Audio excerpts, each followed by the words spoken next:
Now, WUSA 9 Game On Sports with Frank Hanrahan, brought to you by Xfinity.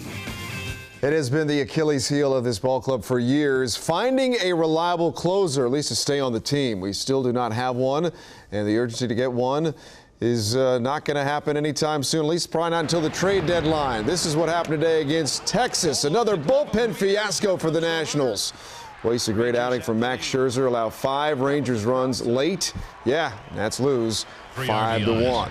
Yankees outscore the Birds 38-8 in their series. Yeah, that's a lot of runs, a lot of home runs, 38-8. Did you say 38-8? 38-8. Aaron Judge went deep twice, including 496 feet. Yankees sweep out the Birds. United States Soccer had one of their more memorable goals from Michael Bradley. That's a beauty.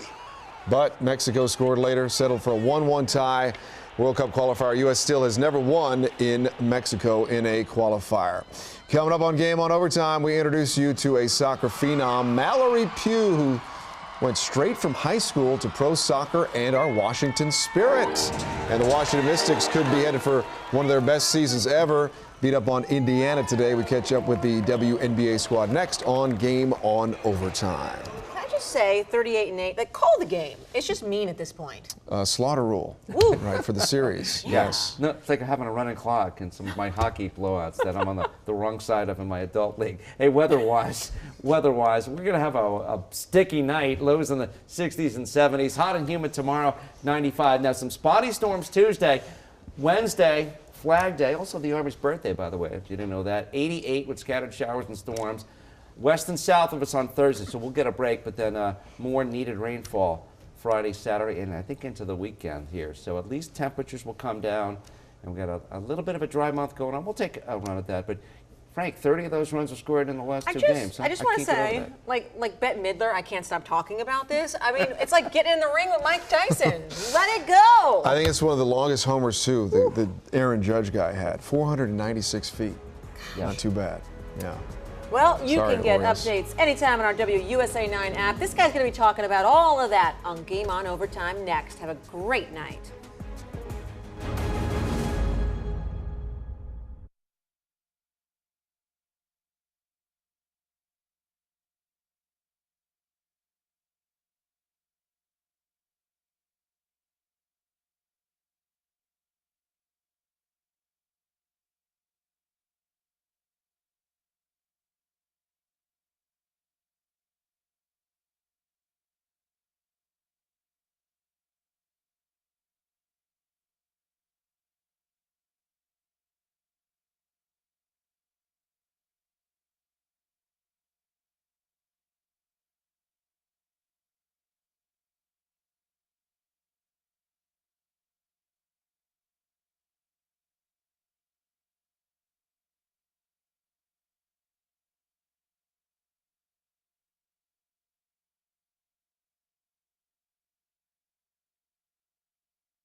Thank you. Thanks, guys. See you later. Check 1, 2, 3, 4, 5, 6.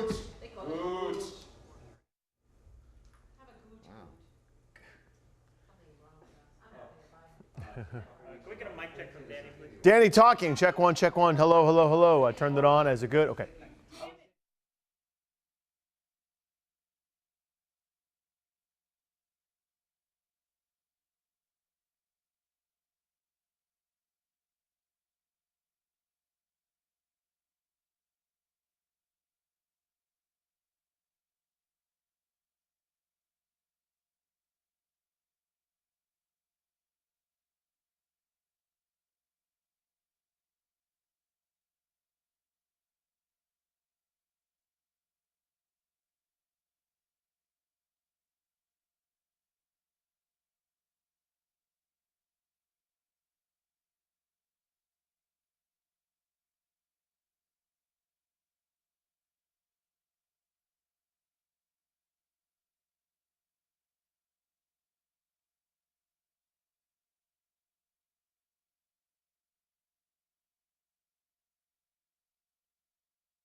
This is Game On Overtime. It'll drive in 2.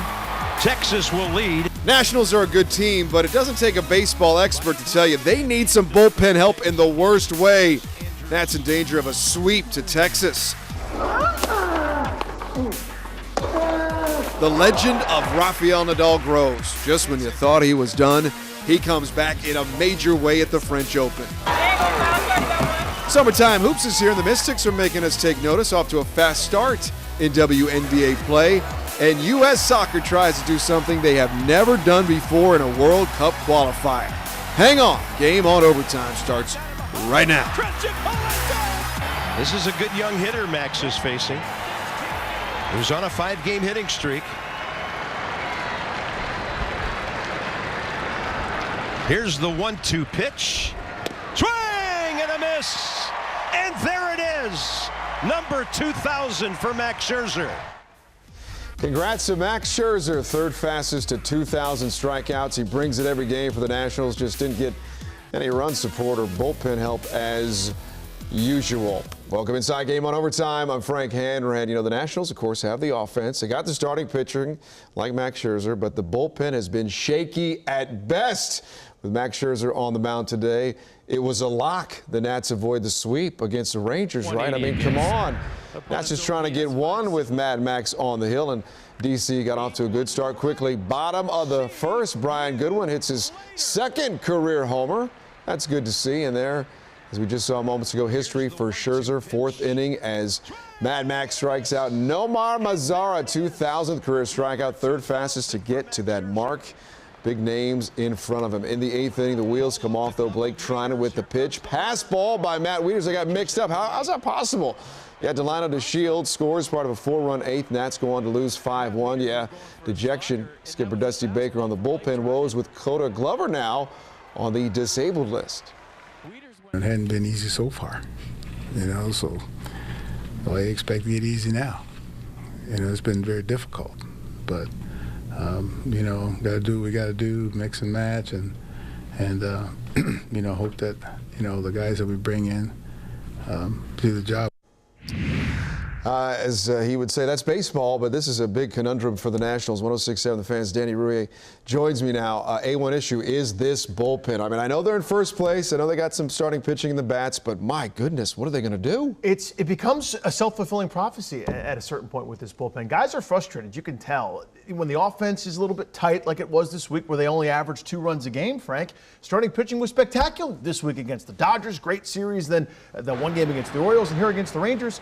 Everybody did their job, but the bullpen. And it becomes something that kind of hangs over the team. When that barn door opens and somebody comes trotting out, you feel like, when's the next bad thing going to happen? It's kind of self-fulfilling, like a snowball rolling down the hill. It's frustrating. I don't know what you do at this point, because, again, we talked about this a couple weeks ago. Yeah, nobody's in the trade market just yet. Some teams where you were hoping a closer would shake loose, well, they're competing. So now all of a sudden, you don't really have that many options. If I'm Mike Rizzo, I send a shot across the bow, a big move of some kind. I don't know what that is. I don't know if it's sending someone down, designated someone for assignment, because right now, guys like Treinen, guys like Kelly, and I love both those guys. They're great dudes who have had success in the major leagues. Now the one's getting the job done. You've got to do something to kind of shake this group out of the doldrums, because, listen, the Mets aren't any good, but they're also getting better. Steven Matz just came back on the disabled list. Yoenis Cespedes has come back. I know it's a 10-game league. I know I sound like Chicken Little.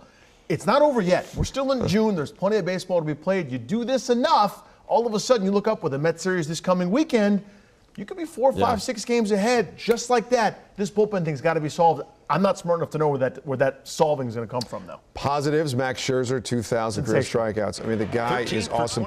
I mean, he's one of the few dudes out there you're going to pay the full price of admission to see him pitch. I always, when somebody sets a record, someone has a milestone, Frank, and you kind of look up where their accomplishments are. Masson showed a graphic today.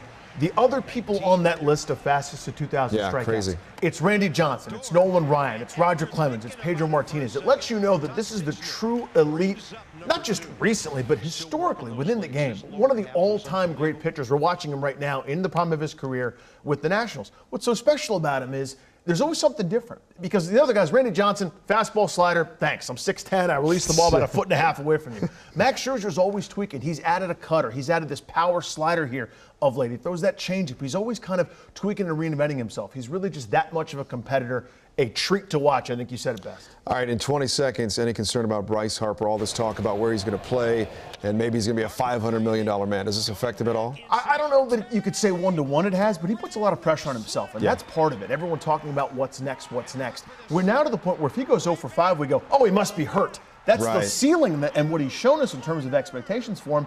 He hasn't really been the same for more than a month here since mid-May. It's now, again, the hypothesis is maybe it is affecting him at this point. You'd like to see him lock back in and be that Bryce Harper. Everything else takes care of itself. Danny Rouhier, 1067 The Fan. You'll be back a little bit later on to talk some Redskins with us. Now, Danny, pretty cool story involving your guy, your friend, Ryan Zimmerman. On Friday, Z-Man read to students at Capital City Public Charter School to help D.C. Public Libraries kick off their summer reading program. With all the gadget kids have these days, Zimmerman understands the value of a good book. Reading is huge with all the technology and things that kids have nowadays that we didn't have. It's pretty easy to get distracted and forget about just picking up a book and learning how to read. So it's really important, I think, for the next generation of kids, and I'm just happy to be a part of it. And a special moment that Friday night before the game. A mom and her 5 kids thought they were just getting an award from the Nationals, but they were instead surprised by their dad coming home. Lieutenant Commander Chris Shetter has been overseas on his 4th tour of duty. He surprised his wife Amy and his kids Brian, Emerson, Oliver, Miles, and Amelia before the first pitch. Gives you goosebumps, doesn't it? And the Nats feel-good stories did not end on Friday. Last night, Nats players taking part in the Nats Dream Gala, annual fundraiser for the Nationals Dream Foundation. Dream Gala has netted more than $4.7 million in support of initiatives focused on academics, the arts, nutrition, and sports for kids and teens in the D.C. region. And to update, in fact, they just went over $5,400,000 were raised at the Nats.